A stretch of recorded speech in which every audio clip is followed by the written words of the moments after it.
Bulilit, bulilit, sanay sa masikip. Kung kumilos, kumilos, ang liit-liit.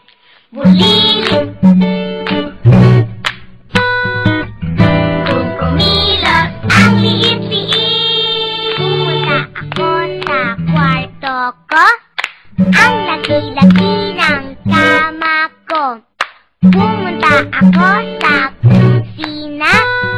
Ang luwag-luwag, ang ganda-ganda. Tinanong si Papa, tinanong si Mama, tinanong si Kuya, totoo ba to? Ang sagot nila sa akin, bulilit, bulilit, ang kulit-kulit.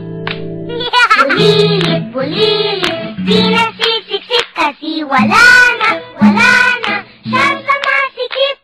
Bulilit. Kung kumilos, di na maliit, di na masikip. Sa bagong bahay, may magandang buhay. Ganito na kami ngayon sa Camellia.